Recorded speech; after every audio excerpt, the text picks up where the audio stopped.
Hi, good morning. Just recall what we have discussed in our last class. We have discussed about equivalence relation, okay, and some examples of equivalence relation, and finally we have discussed one proposition, and the proposition is let S be a set and tilde be an equivalence relation on S, then each element of S belongs to exactly one of the equivalence classes of S determined by the relation tilde. Okay, let S be a set and let tilde be an equivalence relation on S, then each element of S belongs to exactly one equivalence classes of S determined by the relation tilde. Okay, that means if you take any A belongs to this, then A belongs to equivalence class A, and if A belongs to B, that means equivalence class of A must be equal to equivalence class of B. That is our result. Okay, proposition. Now moving to next definition. Let S be a set. Okay, a collection P of non-empty subset of S is called a partition of S if each element of S belongs to exactly one of the members of S. A collection P of non-empty subsets of S is called a partition of S if each element of S belongs to exactly one of the members of P. Exactly one of the members of P. Okay, just go to one example. Let S our S be sum 1, 2, 3, 4, 5. Okay, and I am here denoting some P as our P as some denoting P1 is equal to set 1, 2, 3, P2 is equal to 4, 5, P3 is equal to 2, 3, 4, like this. And what about this? We have to check whether P is a partition. If you take 4, here 4 belongs to P3 and 4 belongs to P2. Here 4 clearly belongs to two sets. But by our definition, each element of S belongs to exactly one. Okay, therefore this P does not defines a partition. And if you define P as like this, P1 is equal to some set 1, P2 is equal to some set 2, 3, and P2, P3 is equal to some 4, 5, then this P represents a partition. Okay, or you can write anything like that 1, 2, 3, 4, and take 5. Then clearly this also represents a partition. Okay, so that is the definition. Collection P of non-empty subset of S is called a partition of S if each element of S belongs to exactly, that is very important, exactly one of the members of P. So, what is the definition of a partition? The collection P of non-empty subset of S is called a partition of F if each element of S belongs to exactly one of the members of P. Now, here what we get, let tilde be an equivalence relation of S, then each element of S belongs to exactly one of the equivalent classes of S. Okay, therefore from this what we get, then equivalence relation on an non-empty set S determines a partition of the set, because here for each element of S belongs to exactly one of the equivalence classes. Okay, so this one of the this equivalence classes are actually forming a partition of S. Okay, that is here. This implies that any equivalence relation on a non-empty set S determines a partition of the set. And we will show the converse is also true in our later classes. Okay, so here given a partition means given any element A belongs to S, that element belongs to exactly one of the members of P. And here what we get, if tilde is an equivalence relation, then each element of S belongs to exactly one of the equivalent classes of S determined by the relation. That means equivalence relation define a partition. That means this equivalence relation, any equivalence relation on a non-empty set S determine a partition of the set. Okay. Now we'll look back to our example 2.2.5. This is given as a homework. Hope you have completed your homework. And from this, we have proved this is an equivalence relation. What is actually? This is an R2, okay, and two elements xy. This is set of all xy which satisfies the condition this, okay. This is R2. In R2, we have defined a relation that is that x1, y1 is equivalent to x2, y2 if x1 equal to x2. Okay, so if you take any element, I am taking some 1 1. Okay, now what about one the element equivalent to 1 1?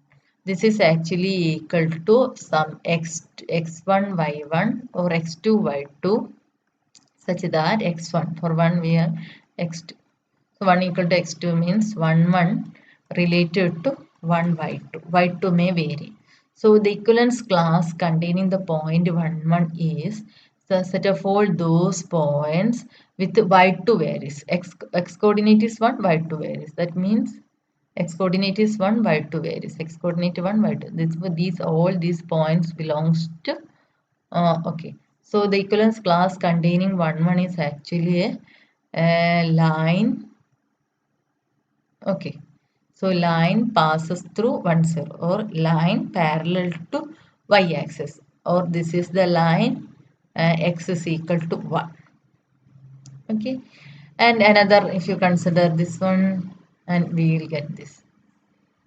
Okay, and here if you denote, suppose this is the point AB, if you denote the line passes through AB as LA, clearly if you look at this, each of these lines are distinct and these are parallel to y-axis, and clearly if you take any points NB, clearly LA intersection LB is equal to empty set if A not equal to B.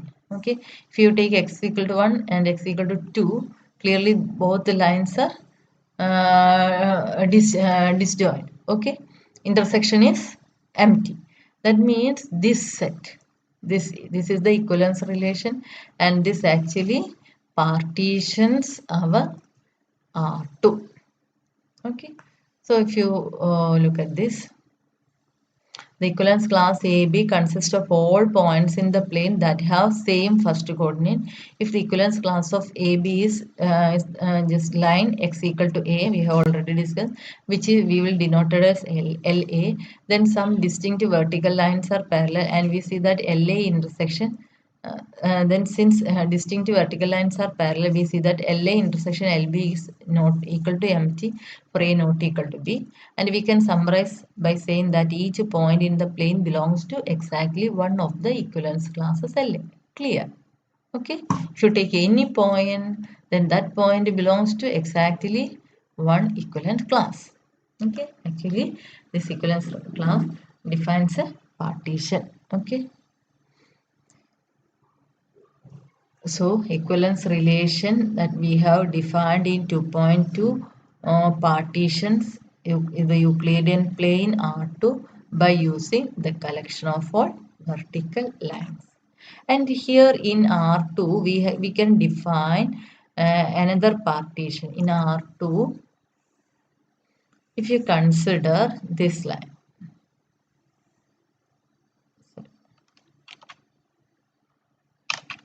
In R2 if you consider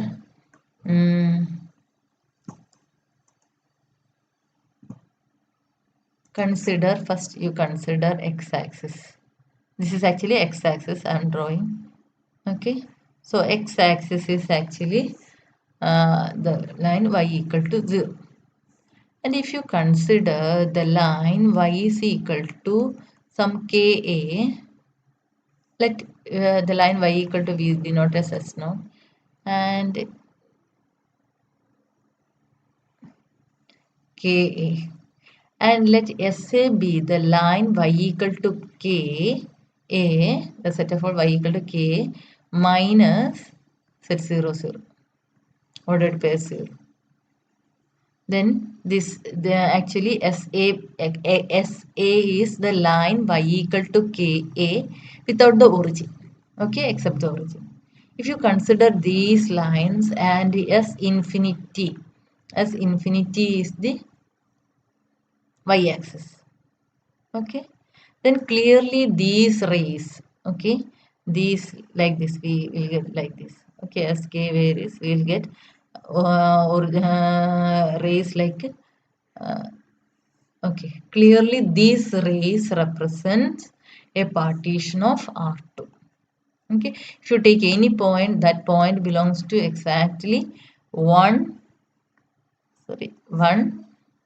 line y is equal to k, and it's actually y equal to k is we are not considering the line y equal to k, we are considering all the points in the line y equal to k except the origin, then only we get intersection is non-empty, okay.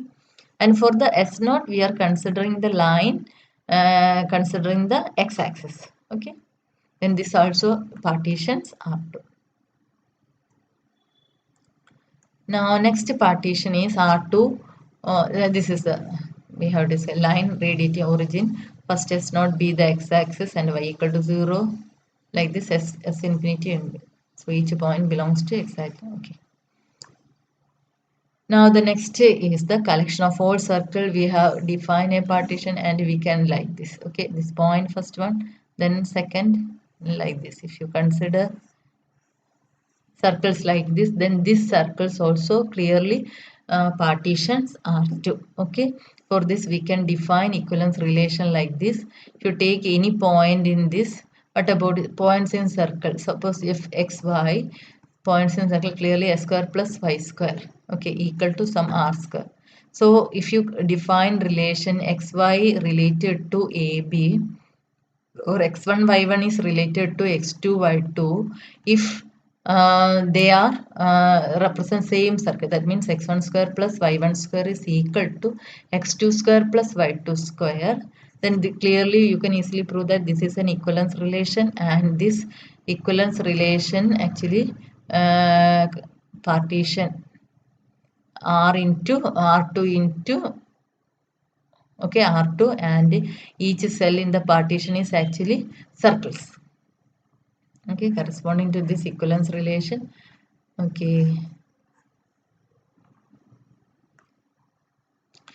Now in the previous class we have discussed one notation. We denote S over tilde to be used the collection of all equivalence classes of S defined by the equivalence relation tilde, okay, and we denote S over tilde as the factor set of the relation tilde, okay. So in the next proposition we are using this term. S over tilde is the collection of all equivalence classes. S over tilde is the set of all A such that A belongs to S, okay, and this is called factor set. Now next one is a proposition. Any partition P of the set S determines an equivalence, a unique equivalence relation tilde on S such that P is the factor set S over tilde. What is the first step? Any partition, given any partition P of a set S, this P defines a unique equivalence relation tilde on S such that this partition P is same as S over tilde. Okay. Conversely, given any tilde is any equivalence relation on S, then the factor set S over tilde is a partition of S that determines the equivalence relation tilde. Okay. So first given partition we have to prove there exists an equivalence relation. Conversely, given an equivalence relation there exists a partition. The terms are already clear. Okay, from it is from these examples it is clear that given any equivalence relation we get a partition. Also given a partition we get an equivalence relation. Okay. So first we are going to suppose P is a any partition and we have to prove there exists an equivalence relation and P is equal to factor set. Okay. So assume that we have a partition. Okay, and we have to define an equivalence relation. And we define a relation A related to B when A and B belongs to same element of P. What is the definition of partition? P is a partition. We just again look through the definition. P is a partition. P is called a partition if each element of S belongs to exactly one members of P. Also, what is P? P is the collection of non-empty subset of S. So here we are assuming P is a partition and we define a relation A related to B when A and B belongs to same element of P. Okay, then we call A related to B. Now we are going to prove this relation is an equivalence relation. So what we have to prove first? We have to prove A related to A.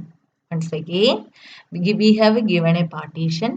Partition means it is a subset of S and each member of S belongs to exactly one element of the partition. That is the definition of partition.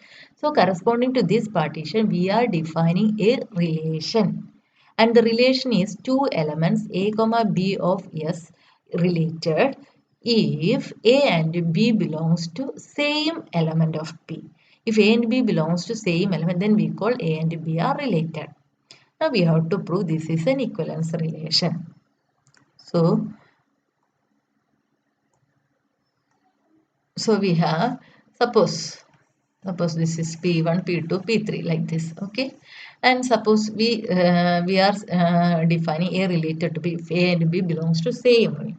So if you take any A, clearly A is related to A because A is in the same set of P, okay? Therefore, A related to A. Now, suppose that A is related to B. That means A and B are in same set of partition. Okay, that means B and A are in same set of partition. That means B related to A, transitive, symmetric. Now suppose that A related to B. That means A related to B. That means A and B are in same set. And now set B related to C. That means B and C are in same set. Now, we have by the definition of partition, B is an element. B is an element of S. As P is a partition, B belongs to exactly one of the set. So if if B belongs to here, then B must C must be here. Okay. So once again, A and B are related means A and B belongs to same set. B and C related, B and C belongs to same set. But as A and but as P is a partition, B belongs to exactly one set. So A, B and B belongs to here or here. Okay, suppose B belongs to here, then that means B, C also must be here. That means A and C are in same set. That means A related to C. Therefore, that relation is a equivalence relation. Okay. Okay. To prove we have defined, okay, clearly A belongs to a reflexive and obvious that definition of symmetric for any A comma B belongs to S, A related to B, B related to C, then A and B belongs to same subset of the partition, say P1. Similarly, B and C belongs to same subset, say P2. Since we are given a partition, the element B can be belongs to only one subset. So we have P1 is equal to P2 and this implies A and C belongs to same subset. Therefore, A related to C. Therefore, this. Okay. Now, what we have to prove? Now, the what remain to prove? We have to this S determines a equivalence relation, and now we have to prove P is equal to S over tilde. That is what we have to prove. Okay. So, if you take any P alpha, let P alpha be any element of P. Let P alpha be any element of P, then P alpha is non-empty. Okay, because S is a non-empty set, so clearly P is a non-empty. P alpha, and we are considering a partition. Partition means that it must be a non-empty subset of S. Okay, so P alpha is non-empty. So it contains some element A belongs to S. Now we claim that P alpha equal to A. Okay, so P alpha is non-empty means A belongs to P alpha. Now we are going to prove P alpha is same as equivalence class of A. For this, let X belongs to P alpha. That means what? X belongs to P alpha means what? We have we have A contains P alpha. X belongs to P alpha means X and A are in P alpha because A is in uh, P alpha, X is in P alpha, and as X and A are in same cell, clearly we get X related to A. Therefore, X belongs to equivalence class of A. Therefore, P alpha is contained in equivalence class of A. Now, if X belongs to equivalence class of A, then X related to A. That means X belongs to same element of P as A. X belongs to same element of P as A. But where is A? A belongs to P alpha. Therefore, X belongs to P alpha. Therefore, A equivalence class of A is a subset of P alpha. From 1 and 2, we get equivalence class of A equal to P alpha. Therefore, let P alpha be any member of P, then what we get? P alpha equal to equivalence class of A. That is clearly P is a subset of S over tilde because P alpha equal to A. This represent what is S over tilde. This is the set of all equivalence classes. Okay, P alpha equal to some A means P alpha belongs to S over tilde. That means P alpha is a member of P. That means what we get? P is a partition, P is a subset of S over tilde. Okay. Now, for the reverse inclusion, let we have to prove this is a subset of this one. Let equivalence class A belongs to S over tilde. Okay, and let P alpha be the unique element of P for which A belongs to P alpha because let it as we are taking A belongs to S over tilde. A belongs to S. A belongs to S means clearly A belongs to some element of the partition and that element be P alpha. Okay, P alpha be the unique element of P for which A belongs to P alpha. And we will show that P alpha is equal to equivalence class of A. Let X be same as let X belongs to P alpha. That means X related to A since X and P belongs to P alpha. So X belongs to equivalence class of A. Therefore, P alpha contained in A. Now, if X belongs to equivalence class of A, X and A are related. X and A belongs to same element of P. Since A belongs to P alpha, X also must be belongs to P alpha, and we get equivalence class of A is a subset of P alpha. Thus, we get equivalence class of A equal to P alpha. That means we are taking A from here, and we get that is an element in P. Thus, we get reverse inequality. That means S over tilde is a subset of P partition, and from these two we get S over tilde is equal to P. Okay. Now, what we have to prove? We have to prove the converse part. That means given any equivalence relation, we get a partition. Okay. That we will discuss in our next.